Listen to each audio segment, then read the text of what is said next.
Begin today the Gemara on Daf Tes Vav Amud Aleph at the Mishnah. Zok the Heilige Mishnah. Hareini Nazir l'kishiyehei li ben. Person says, I'll be a Nazir when I have a son. Then he also says, V'nazir me'yayim. I'll be a Nazir for 100 days. So now what happened? Noilad loy ben ad noilad loy ben. So he gave birth to a son. Now he began counting his own Naziris that he accepted upon himself for 100 days. So he's in the middle of counting that Naziris. Now, middle of counting it, he gives birth to a son. So now, at shivim loy hifsit klom. If it's up to 70 days that he was counting of his Naziris, meaning he still has 30 days left to his Naziris at the end, so then he's not going to lose out anything. What this means is he's not going to lose out anything is as follows. The Mishnah here is being mechadish that if he still has 30 days left for his Naziris, he's able to count the remainder of his Naziris for his own Naziris and also for the Naziris that he accepted for the birth of his son. He's going to fulfill both of these Naziris together in those last 30 days.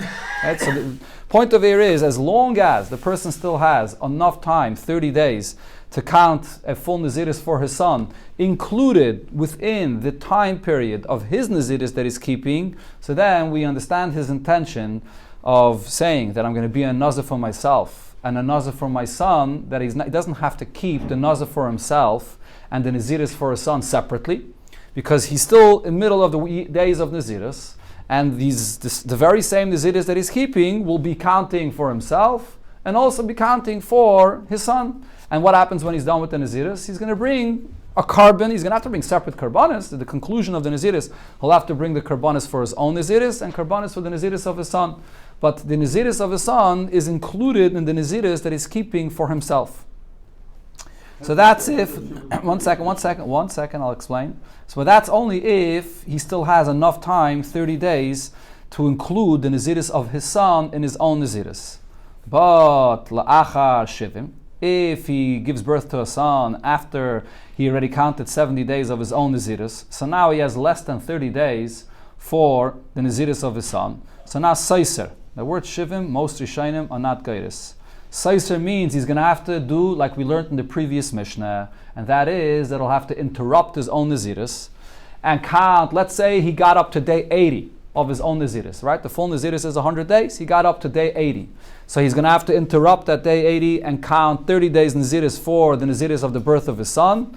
And then he comes to day 110. He's going to return, and he has to still count another 20 days of Naziris for his own Naziris. That's all he has to do. It's exactly like we learned in the previous Mishnah. So the word Saiser over here means he's going to have to interrupt. Since the Naziris that he has to count for his son cannot be included in his own Naziris, so in such a situation, his intention is that the Naziris for his son will be separate. She'ein teglachas pachas mishloishim yom. There's no teglachas. The word teglachas of it literally means cutting your hair at the conclusion of the Naziris, but it really refers to the Naziris itself. The minimum days of Naziris is 30 days. So therefore, if he has that 30 days that he can include his son Naziris in his own, so then it gets included as one Naziris. But if it can't be included, then he's going to have to count it separately. So there's a huge difference over here. He's going to lose 30 days. He's going to have to count a total of 130 days, as opposed to the first case where he only has to count 100 days. So you asked about the previous Mishnah. So the previous Mishnah that spoke about a similar situation where you have to interrupt your Naziris and count the Naziris for your son, and then return to your Naziris.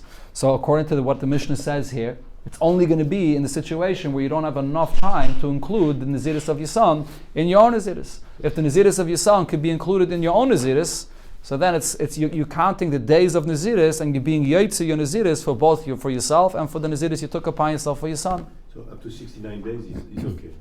Well, we'll see exactly which day. It says here, at Shivim, until the 70th day. Let's see, the Gemara will talk about this now, exactly which day. How does this work in the previous Mishnah? In the previous Mishnah, you didn't have 100 days. That's why It didn't say that's why you need both? It didn't say the number of days over there, but Anachanami, according to that Mishnah, only if it's a situation where his Naziris and his son Naziris are not able to be absorbed one in another. In other words, his son Naziris is not able to be absorbed in his own Naziris, then I'll have to count separately. So over there, the Mishnah Taka wasn't talking about 100 days. So you took upon yourself Naziris for yourself 30 days, and Naziris for your son 30 days. So unless your son is born on that very same day that you began your Naziris, you're going to have to count separately, a Naziris for yourself and a Naziris for your son. But on the the 100 Mishnah is saying v'achakach mashlim. Okay, what do you say? On the 110th day, you can do 20 more days? Yeah, Or you 20 can more do days. 30 more days. 20 more days for whatever you were still missing from the previous But you Naziris don't of 100 need days. 30 because in Teklach- No, he didn't cut his hair in between. You don't cut your hair in between. As long as he didn't cut his hair in between, and the end of the 130 days, he's going to bring two karbanis, a carbon for his own Naziris and a carbon for the Naziris he accepted upon himself for his son. So he just has to count 20 days after the end. Talk to Gemara, Amar Rav. Rav explained, Yoim Shivim, the 70th day itself. In other words, if his son was born on the 70th day itself, so he already counted 70 days for himself, for his own Naziris. And now in the middle of the day, his son is born. Oile lekan ulekan. This will count for himself, for 70 days for himself, and it will also count for the beginning of the Naziris, of this new Naziris that he's counting for his son.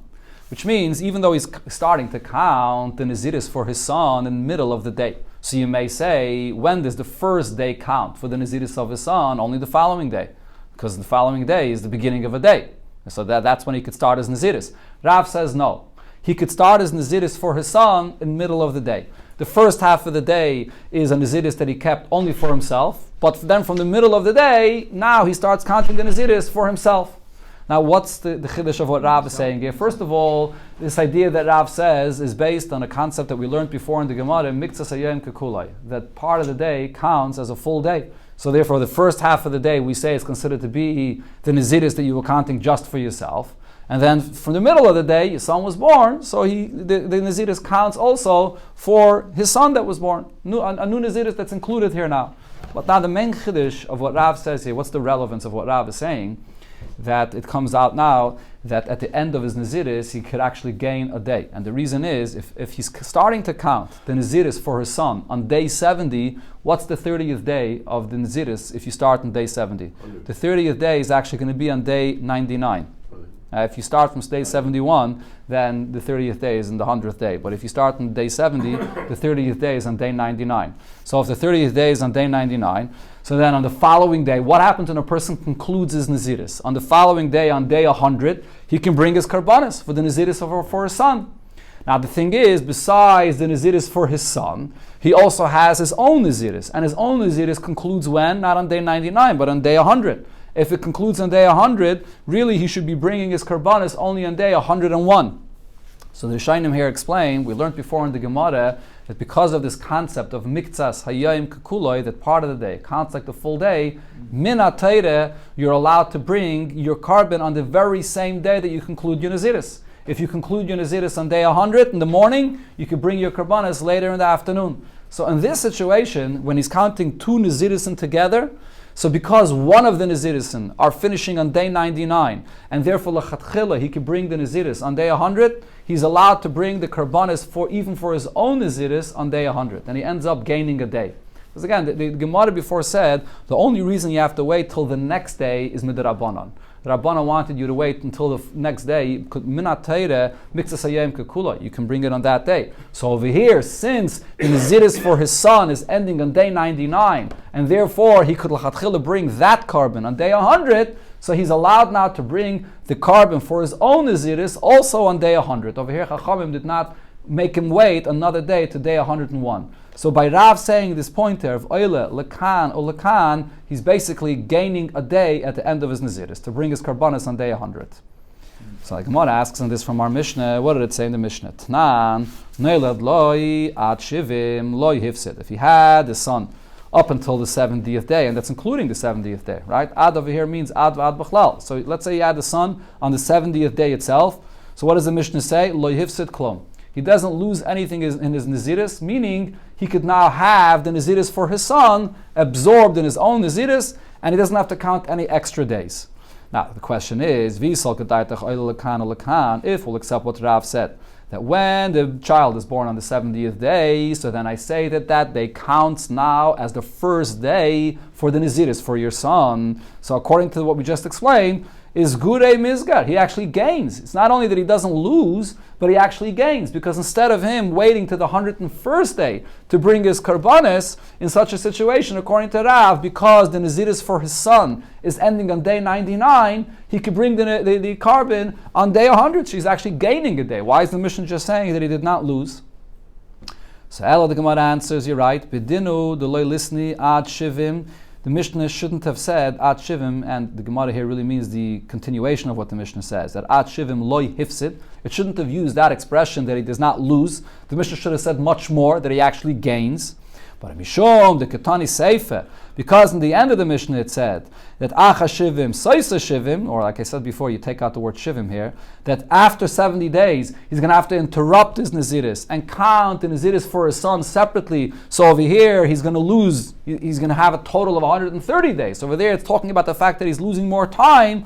So therefore Ketani Reisha, so therefore in the Reisha of the Mishnah it says that if the baby was born on day 70, on Shivim, that Loi Hifsid, that he does not lose. It's just contrasting to the Sefer where it says that he does lose more days. So here it uses the expression that he does not lose. But really what the Mishnah should say is, and it's true, that he even gains a day if the baby is born on day 70. You said that most are not gairis the word Seiser? The word Shivim. The word Shivim you're not gairis here because you just have to interrupt your Naziris. Seisa Shivim sounds like we're saying that you have to now nullify all the previous days of Naziris that you kept and re-keep the whole thing, but that's not true. So therefore, most Rishonim are not gairis the word Shivim. Rashi say, no? It's a mefarish. It's not Rashi, and could be the mefarish taki is gairis the word Shivim, but the Taisvis, the Rosh, and most Rishonim take it out.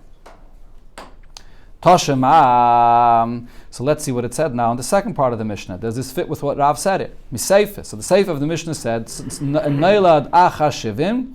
If the son is born after 70 days that he kept his Naziris, so Saisa Shivim. So he has to interrupt his Naziris and count the Naziris for his son. So according to Rav, if the baby is born on the 71st day, he still shouldn't have to interrupt his whole Naziris. Why not? Because according to Rav, if it's on the 71st day, so then the first part of the day counts for his own Naziris, and then he could already start counting the Naziris for the son that's born in the middle of the day. And when will that Naziris conclude? If you start on the 71st day, it concludes on the 100th day. So that concludes together with your Naziris. It's still absorbed in your Naziris. Why is it saying that in such a case, you have to interrupt and count separately the Naziris for your son? So the Gemara says, Mai Acher, when the Mishnah says that the son was born after the 70th day, it doesn't refer to day 71, but it really means Acher, Acher. It means after the 70th day, meaning on the 72nd day. If the baby is born on the 72nd day, so now the Naziris for your son will continue into the 101st day, which is beyond your own Naziris. So once it's beyond your own Naziris, you have to count that separately. But the Gemara doesn't accept this answer. Says the Gemara, Avol Acher Mamish, but if it's literally one day after the 70th day, if it's the 71st day, so mai. So what are you going to say? Hachanami de loy sasar. So it's true that Rav is right, that in such a situation, so you're not going to have to interrupt your own Naziris. So if so, going back to the beginning of the Mishnah, why does the Mishnah say that if the son was born up to the 70th day, including the 70th day, you don't lose any time? But even after the 70th day, even the 71st day, you said, that you don't have to interrupt this Naziros. Right, so even if you're going to be daichik in the seif of the Mishnah to say that achar shivim means achar, the word achar sometimes means right achar can mean later, it can mean the 72nd day, but in the reish of the Mishnah it certainly only says up to the 70th day and not more than that. Elo, so therefore the Gemara says shma mina achar mamish. So that when the Mishnah in the Sefer says that it's after 70, it means literally the 71st day. That on the 71st day, it's already too late, and now he only could start his Naziris when? On the 72nd day. You can't divide that 71st day and say that he's going to start the Naziris for his son in middle of the 71st day. So therefore, his Naziris is going to continue into the 101st day. So the Gemara concludes, and this is a very unusual lashon here, but the Gemara says, "V'chein masnisen lerav shmamino." So now we understand that this Mishnah, regarding Rav's opinion, we have a raya against Rav's opinion. The Rishonim over here say that the whole Masechta Nazir is written in a lashon meshuna, and here it seems like the Gemara is saying that the Mishnah is a raya to Rav, but what the Gemara really means to say is that from this Mishnah we clearly see, not like Rav, that you can't divide the day into two. So the Gemara says, if so, v'Rav keman omra, Rav that says that you could take the 70th day and divide it into two, according to whom did Rav say this? or rather, Varav Kaman Omr L'Shmaita, his halacha, according to who did he say this? So the Gemara here tries to bring from Abishol regarding Miktsas Hayom Kakuloi, the way it's applied by the halachas of Avelus. That's another place where we apply this idea that part of the day is like a full day. So Ilay Mekabishol, if you would say that the source of Rav's opinion comes from what Abishol said, the Tanan, or another gears here is the Tanya, we learned in the Braise and the Masechta Moed Katan, HaKoiveres Meisai, a person that buries a relative, Shloishe Yomim Kaidem L'Regel. So it was 3 days before Yom Tiv. Right, so the halacha regarding Avelis is, as long as you kept part of the Avelis before Yom Tiv, so then you don't have to continue counting the Avelis after Yom Tiv. So Avelis is usually divided into 3 categories. There's the first 3 days, which are the days that the Gemara describes as the days for crying. Then there's another 7, there's the 7 days, and then there are the 30 days. 7 days is the morning, and then there's still another 30 days, which are other halachas that apply, not to launder your clothing the same way that you usually do, and so on, different halachas. So the Brais here explains all these halachas. So if you counted 3 days before the Yom Tiv, so then Batla Mimenu Gzeira Shloshim. Sorry, I missed something over here. Gzeira Shiva, that is. So then the Shiva doesn't apply to him after Yom Tiv, since he already kept the main days of the Shiva, the 3 first days, which are the main days, so it doesn't apply afterwards anymore. Shmaina Yamim Kaidin L'Regel, if you counted 8 days before the Yom Tiv, so now Batla Mimenu Gzeira Shloshim. So not only does he not have to count Shiva after Yom Tiv, but even Shloshim as well, because the 8th day, he already began counting some of the days of Shloshim. So once he kept that 1 day of the Shloshim before Yom Tiv, you don't have to count after Yom Tiv as well. He's allowed to cut his hair before Yom Tiv, in the honor of Yom Tiv, and because part of it, he already kept the day, the 8th day for Shloshim, and now he could take a haircut. And furthermore, the Tanakama here says, "V'im loy siper erev haregel." But if he did not take a haircut before Yom Tiv, aser l'saper acha haregel. He won't be allowed to take a haircut after Yom Tiv. In other words, the Tanakama holds that you have 2 conditions here. Number 1, you had to have kept 1 day of the Shloshim before Yom Tiv, and also you had to have taken a haircut before Yom Tiv in order for him not to have to continue the Shloshim after Yom Tiv. But Abba Shal disagrees with both of these points. Huh? But only if you took a haircut though before. That's what the Tanakama holds. We don't pass like the Tanakama. Let's see. Abishal argues and says, even if he did not take a haircut before Yom Tiv, muter l'saper acha haregel, he will be allowed to take a haircut after the Yom Tiv. And the reason is because really you don't even need the 8th day before Yom Tiv in order to nullify the days of Shloshim, as he explains. Shekeshem shemitzvas shloisha mivateles gzeiras shiva. Just like if you kept the 3 days of the 7 days of Shiva, so that nullifies the continuation of keeping Shiva. Kach mitzvahs Shiva, if you only kept the 7 days of Shiva, mivateles gzeiras lamed, it will nullify continuing to keep the days of Shloshim, even though you only kept the days of Shiva. You didn't even keep 1 day outside of the Shiva of the 30 days, but nevertheless, you kept the 7 days, even without taking a haircut. That nullifies the continuation of keeping Shloshim. So the Gemara explains, what's Abishal really saying? My time, the Abishal, what's the reason of Abishal's opinion that just keeping Shiva is considered that you began keeping the Shloshim as well? Lav, don't you think the reason is Mishum de Kesavar Shvi Oila Lekan Lekan?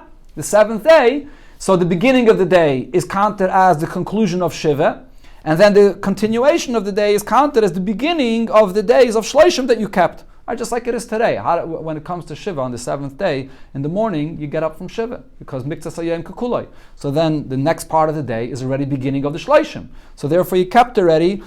We can divide the day into half for the Shiva and half for the Shloshim. So this is the source of what Rav said as well regarding this person that has these 2 Naziris that he has to keep for himself and for his son that's born, that on the 70th day we can count the first half of the day for his own count, and then the second part of the day he begins counting for himself, and his count for the son, rather, the count that is counting for his son is going to conclude when? On the 99th day. So we see here Abishal is the one that said this. So the Gemara says, you're not really starting a new day. Again? By Shiva, by Shloshim, you're not starting a new day.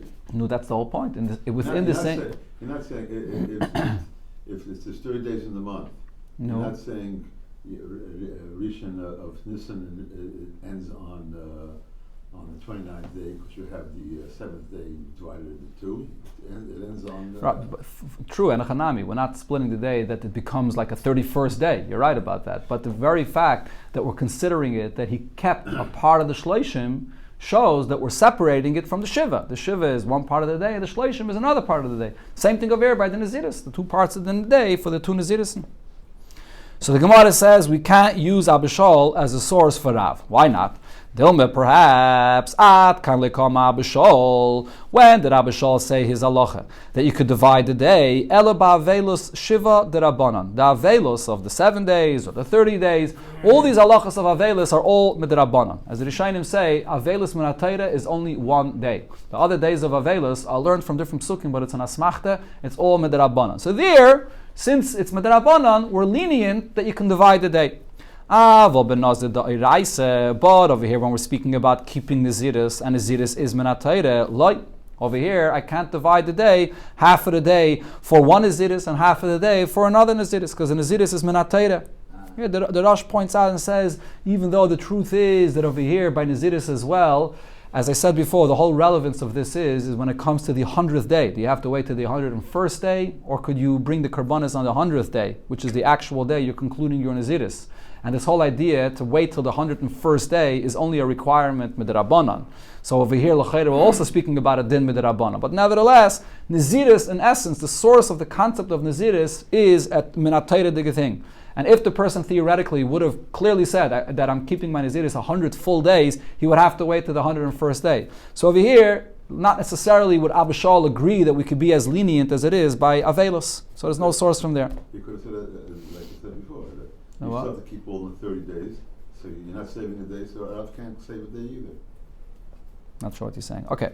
Elo, Zakta Gemara, Rav, the Oma, Rabbi Yosi. Rather, the source of Rav's opinion comes from what Rabbi Yosi said. Rabbi Yosi is the source of this idea to divide the day into 2 halves, and Miktzas Hayom Kekulai, and Rabbi Yosi spoke about this regarding a case that's Minatayra. The Tanya, we learned in the Braisa, Rabbi Yosi said, and here this is talking about a woman that's a zava. What's the halach of a woman that's a zava? So if she had 2 discharges, 1 or 2, so then she's not tummy for 7 days. She's just tummy for the following day, has to be clean, and then at the end of the day she can go to the mikveh, and that's it. That she's clean. That's what's called a shemeres yaim keneged yaim. That she observes 1 day following the day that she saw blood. So the following day has to be clean. So Shemeres Kiyem Keneged Yaim. So if she's observing the day after she saw blood, so then what happens? Sheshachtu v'zorku aleh b'sheni shelah. So this will happen on an Erev Pesach. So the second day that she's observing to be clean, so they shechted the carbon for her, the carbon Pesach that is, and they sprayed the blood on the Mizbeach for her on the second day. And during the time when the carbon was shechted, she was still clean. But then what happened? Later in the day, after the carbon was already brought for her, now she saw again another discharge and she's not clean anymore. So she cannot eat from the carbon because she became tummy again. But upetura melasa is Pesach Sheni. But still, she will be potter of bringing a Pesach Sheni. The Pesach that was brought for her earlier in the day is already brought for her. Even though she can't eat it, but once the carbon was shechted for her while she was tired, that's it, it's done. So now my time at Rabbi Yosi, what's the explanation of what Rabbi Yosi is saying? Don't we see that she now became tamei? So if so, the carbon Pesach was not brought for her at all. So Lav, don't you think that the understanding of Rabbi Yosi's opinion is Mishum de Kesovar, Miktzas Hayom Kekulai. Rabbi Yosi holds that part of the day counts as a full day. And here most of the Rishonim take out the next few words in the Gemara. Okay, so we skip to where it says, Umikan ulahaba humetame. And therefore, what happens? The first part of the day, she was really tired. And therefore, while the carbon Pesach was brought, she was in a situation of Tara. The next part of the day, when she became Tumah, that's a new Tumah that happens then in the next part of the day. But that Tumah only begins Mikan ulahaba. We're not going to say that because she wasn't clean the entire day, that retroactively it shows that the entire day was betuma. No, the first part of the day is betara, and the next part of the day is considered to be betuma. So here we see that Rabbi Yosi says you could divide the day. There's the part of the day that she was tahir, and the carbon pesach is accepted, and then there's only the second part of the day that she's tamei, and she won't be able to eat the carbon pesach. Okay, so the same thing we could apply there regarding the Nazir to split the day into 2.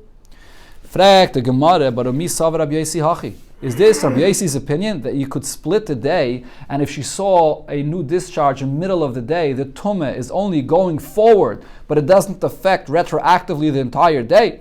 But Vatanya, and another brayse we learned, Rabbi Yosi says, Zov bal shtei riyos. Zov. So here it's talking about a man. The beginning of this brayse speaks about a man that had 2 discharges. So he actually has to wait for 7 days in order to become tired. So his 7th day came out on Erev Pesach. Sheshachtu v'zarku olav b'shvi. They shechted and sprayed the blood on the mizbeach for him on the 7th day, in the beginning of the day when he was still tired. Or v'chein, the Brayse brings the same case that we had before regarding a woman. Shemeres yom keneged yom. She's observing the day after the day that she had a discharge. So sheshachtu v'zarku olav. They shechted and sprayed the blood for her, and and then later in the day, whether the man or the woman, then they saw a discharge, and now they became tamei. So afal pi shemitamin mishkov u'moishav limafreya. So the Brayse clearly spells out that once they became tamei later in the day, so anything that they lied upon, anything that they sat upon, and earlier in the day will retroactively become tamei. So I clearly see over here Rabbi Yosi saying that the tumah goes back to the beginning of the day, because now we see that it was this was never really a clean day. But nevertheless, peturin milasis Pesach Sheni. But still there will be potter to bring the Pesach Sheni. Okay, the Gemara will explain that in a second, but the point over here is we clearly see Rabbi Yosi says, we don't say miktas hayom kekule. I don't split the day and say that the first part of the day she was tired and the second part of the day is tamei. Retroactively, the whole day is tamei. So the Gemara answers, Rav will explain to you as follows. Mai lemafreya, when it says here that things that she sat on or lied on became tamei, and even retroactively, midrabbana. That's only a gzeira midrabbana. Rabbana wa machmer. People shouldn't confuse this, that things from the beginning of the day become tamei. But really, minat Torah, you do split the day. And the Gemara says, hachanami mistavre. It's logical to say that this is what Rabbi Yosi holds, that really, minat Torah, we do split the day, because if you're going to say that once she had a discharge later in the day, so that retroactively reveals that she was never tired the entire day. So why would she be potter of bringing a Pesach Sheni? It turns out that while the carbon of the Pesach was brought for her, she was still tamei. Okay, so therefore, Rabbi Yosi is the source of Rav's opinion that we split the day. The first part of the day is tired, and therefore the Pesach counts. So the Gemara answers and says this is not necessarily a proof for Rav's opinion. I can give you a different explanation why she will not have to bring the Pesach Sheni.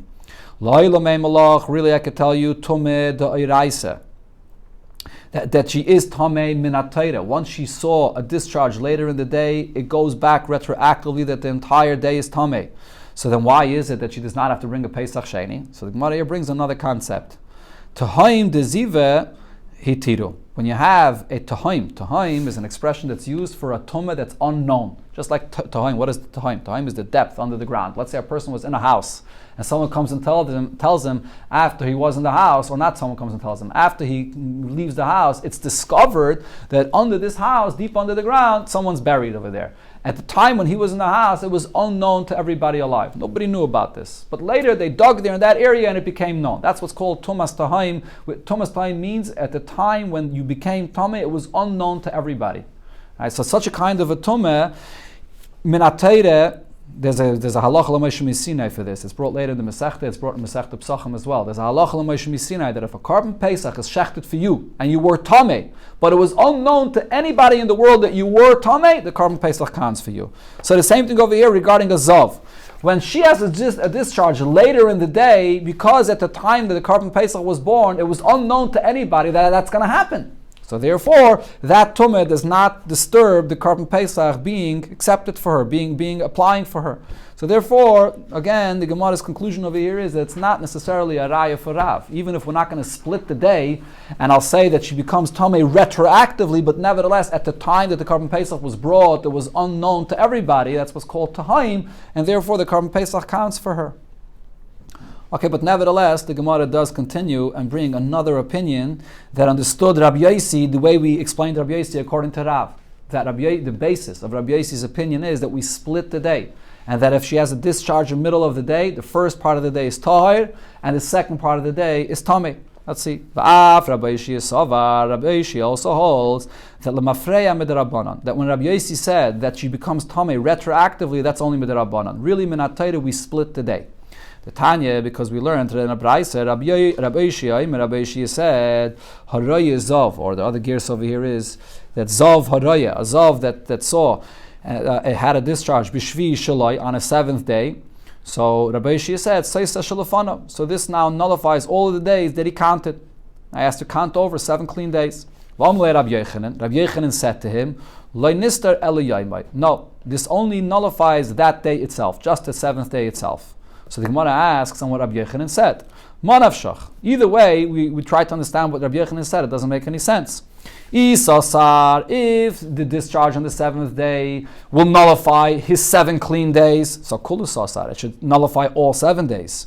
V'i loisasar, and if for whatever reason the discharge on the 7th day will not nullify, and maybe we'll say the reason is because of what we're speaking about till here, miktsasayayim kekulay. If part of the 7th day was clean, that's good enough. And if you saw a discharge later in the day, it does not nullify the clean days. It shouldn't nullify not even the 7th day itself.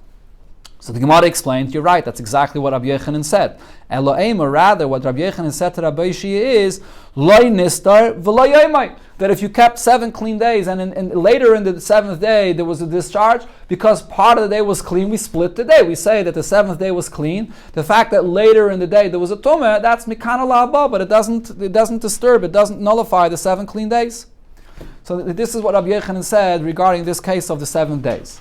Now, va'amalei, we're going to conclude the Indian over here till the end of the Pedic. So, va'amalei, Rabbi Yishia said to him, Rabbi Yishia responded to Rabbi Yochanan, Rabbi Yossi koy kavasech. What you're saying, this is Rabbi Yossi's opinion. The Amar mikan ulahaba umetame. Metame, that only when you see a discharge in the middle of the 7th day, so he's only going to be tame from then going forward, but the beginning of the day is considered to be clean. And we could say, mitzasayem kekula, we can divide the 7th day into 2. So here we clearly see that Rabbi Yishia understood Rabbi Yossi's opinion the same as Rav, that we're dividing the 7th day into 2. Now the Gemara again spells out the point that it explained before. Didn't Rabbi Yossi say that when you see a discharge on the 7th day or in the middle of the day, it makes you tamei retroactively? So the Gemara says, like we said already, the fact that it goes back retroactively, that's only midarabanan. Minatayra, you did not become tamei retroactively. Okay, so this is the source of Rav's opinion regarding Naziris as well, that we could split the day into 2. Now the Gemara concludes here with another clarification according to Rabbi Yossi's opinion. Now, for Rabbi Yossi, according to Rabbi Yossi, that we split the day into 2, Mechti, let's see. So his opinion is that part of the day is counted like a full day.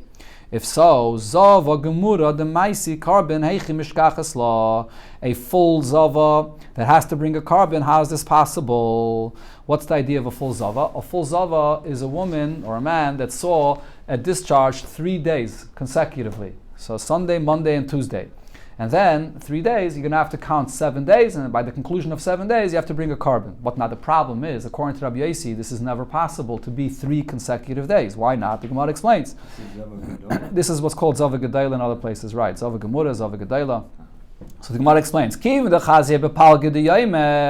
if she saw the second discharge, let's say the first discharge was on Sunday, and the second time was on Monday. But the problem is, if she saw on Monday in the middle of the day, so then idach palged yayme salik leil shimur. So then the first part of the day is mitzasayem kukulai, as she now observed already part of the day is being clean, so that counts as a clean day, separating from the previous re'iyah on the previous day. And now the re'iyah that she saw on Monday is not anymore disconnected, it's not connected to the previous day, because it's now another part of the day. Rabbi Yossi says that you split the day, mitzasayem kukulai. So how are you ever going to have 3 consecutive days that she'll have to bring a carbon because of the 3 re'iyahs that she saw in these 3 days?